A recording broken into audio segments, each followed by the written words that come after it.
In terms, you talked about your, admiration and love for even Drake. When it comes to hip hop, there's so many other people who your name gets mentioned by. Like in old interviews, Jay-Z talks about you. Yes. You have, I don't know, she might know, and Cardi B. Yes. You know how many times me and Cardi B have talked privately, and we bigging up you. Yes. The Bobby Schmurders of the world. Yes. Hip hop loves you. Yes. And hip hop, they usually, whether sometimes they start mimicking not only the flows, but the slang. Yes, true that. True that. Yeah, man. And I saw Khalid do it the other day. Yeah, of course. Yeah. Him and his wife, I think. Yeah. What's your thoughts on just how much you're embraced beyond the scope of dancehall? Like hip hop loves and reveres you when you're going through everything and you get free. Vybz Kartel, Drake wears a shirt. Yes. And they're showing you so much support. Free world boss, yeah. Yeah, they're always showing you so much support. So yes. What's your thought towards all that? I mean, it's an amazing feeling. It's an accomplished feeling, and it's a humbling feeling as well, because I love hip hop. Remember, my generation in the 90s, when I was 14 years old in 1990, like at the height of the Biggie Smalls, Tupac feud, I was a teenager. So we grew up on hip hop too. You know what I mean? So for those legends and those stars to acknowledge Vybz Kartel and acknowledge my talent, it feels amazing. Separate and apart from that, Jamaica influenced the creation of hip hop anyway. Hey, Toronto's music scene is heavily influenced by... Exactly. I got a lot of Toronto artists who's coming down here. They can't wait to see you. A lot of Canadians, man, they flooded the hotel. A lot of Canadians are here. And British too. Because funny enough, I sold most of the foreign tickets that we sold initially were from England, bro. Really? Not America. America came second. Really? I'm telling you, it's crazy. Even in terms of streaming, I'm streaming more heavily in England. You always have some music, that was always meant for the British Gallop. Exactly. No, that's true. So, like your music was tailored to them. Yes. While we speak about international, the aspect of that, any possibility, we always knew, the reason why I said, me not do no Zoom with Kartel, me have to come meet him in a person, me have to come to Jamaica, me come home. Yes. One of the reasons that people have, even before your incarceration in 2011, is that you've never really had a visa like that. Is there any chance that we see you in some of these countries now? Possibly. I mean, I've always traveled, like Europe has always been my playground. So could you still go to like I've UK? always been to UK, France, Germany, Amsterdam, Italy. We've traveled all those places. How could we listen. As a matter of fact, the first time Popcorn went on a European tour, I brought him on my tour. Oh, wow. The same way Bounty Killer brought me on his European tour. Yeah. Yeah, back in the day. But yeah, so I've never had an issue with Europe.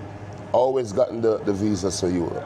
So and Asia, Japan, and so forth. Yeah, they're big connoisseurs of dancehall and reggae. Yes, true that. What about the American US? visa? US and I used to have it until 2005, I think.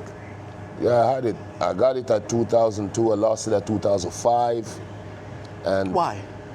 I don't know, man. They just said I'm not a good person. Yeah, I remember the interview. You say, yo, no, get convicted of a crime, you can't go turn police. Like, why? And I'm wondering now. Like, again, it's now proven that your conviction has been overturned. Yes. You've not been convicted of anything that so could be my seen record is back to being clean. My record is back to being spotless. So why we can't see you at MetLife Stadium up in New York? Oh, we got to get you a state. If you're doing national stadium down here, we need you at New York City. Yes. Doing a stadium. We're working on it. You think it's a possibility? Yeah, of course it is. Really? Bro, Buju Banton has a visa. True. He literally was convicted. He's a convicted he did time. felon. Yes, it's not like he overturned it. It's not even like his conviction was overturned on appeal. He literally still has that. He's an ex-con. Think about it. No, you're right. And he has a visa. Big up to Buju Banton too. That's my artist as well. My name still is Adi Banton. So. Hey. Speaking of Buju, I remember just watching Buju watching you come up. Yes. And obviously, Buju from a different era and a different. Yes. He had his comments, but he loved what you were doing. Yes. And he wanted to see you. Yes. You both been incarcerated. You both did were you about to do the stadium? Yeah, You did it before. Yes. Do you see any synergy there in not only what he went through, but what type of artist he was?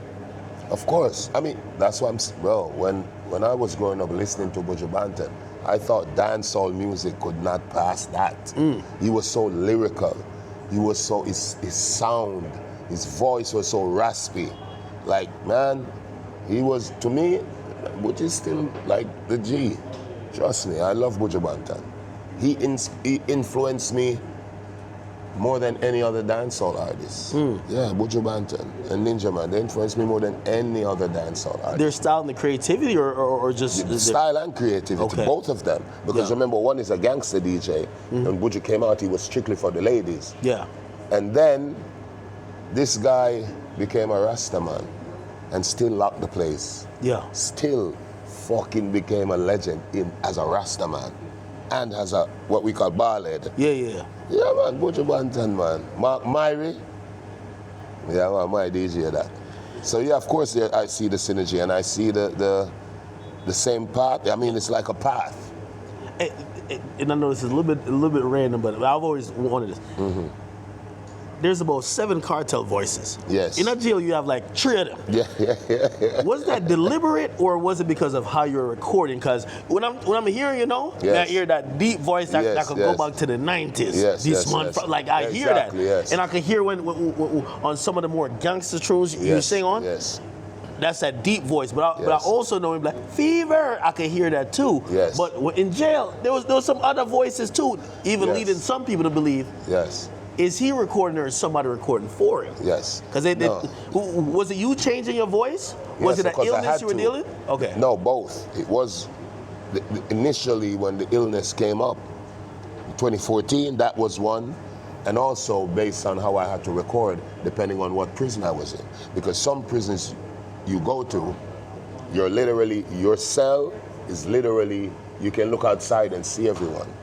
So you got to record in a different way. Yeah, someone would look at you, you wasn't shouting as much, you was whispering a little bit. Yeah. Exactly. So, and then you could go to another one, because I tore prisons, Yeah. They had me all over the place, I know bro. that. They're everywhere. Yeah, man, I was touring fucking prisons. So, yeah. I remember they had it in Parliament trying to ask the question. They said, how is this guy recorded? Yeah, I know, it was crazy. There was a question one time, and this is what the media put out. They said, listen, Vybz Kartel could legally make music in jail, but he has to admit guilt. Was that ever an option for you? Never. Why would I do that? No. Because some people were like, maybe he's this is his way to take care of his family, but he doesn't have to hide and make music anymore. He could just say, because Jacure made music. Yes, he did it the official way. He did it the official way. But you never did it the official way? No, but I still did it. Doing it is doing it. That's my point, right? So, it's not just about the commerce of it. I do it because I love music. And I love greatness. Yeah. You know what I mean? So that's two of the reasons why I did it. It's not just about the money, about the love and the greatness. You know what I mean? So you care about legacy a lot? Yes, definitely. Do you ever think about where you land in the landscape of the great and how Wally Pagriatina, Yeah, hell yeah. dancehall, and even reggae artists? Yes, let's just say from the Jamaican culture. True that. Do you ever look at it and say, when the world looks at it, they look at Bob. But even me too. But even along that line, and even when we get to Buju, and we get to Beanie, and we get to Monty and everybody else, do you ever look at it and be like, no, I want when my legacy's done that I rank above this person? I already do. Where do you think you rank? I think I rank in the top 5. Who you got it in front of you?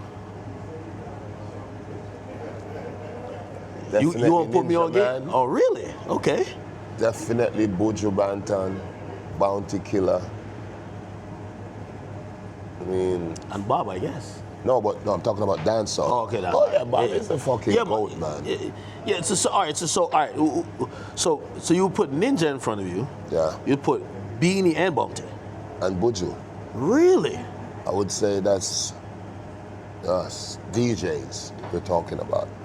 Because remember, think about this. Vybz Kartel dominates from 2000 and around 5 to this very day in terms of the impact. You said it yourself, the impact I have on the world. Even other rappers have to acknowledge it. Of course. You understand?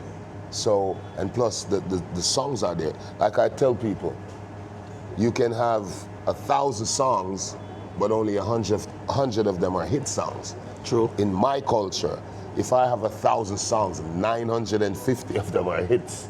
You understand? Yeah. So it's not just that my catalog is huge, it's full of hits. You know what I mean? And like I said, I inspired an entire, like 2 generations of people. Whether for the better or for the worse. Whether you're talking about the tattoos, the bleaching, the dress code, everything. Even now the kids still wear Clarks.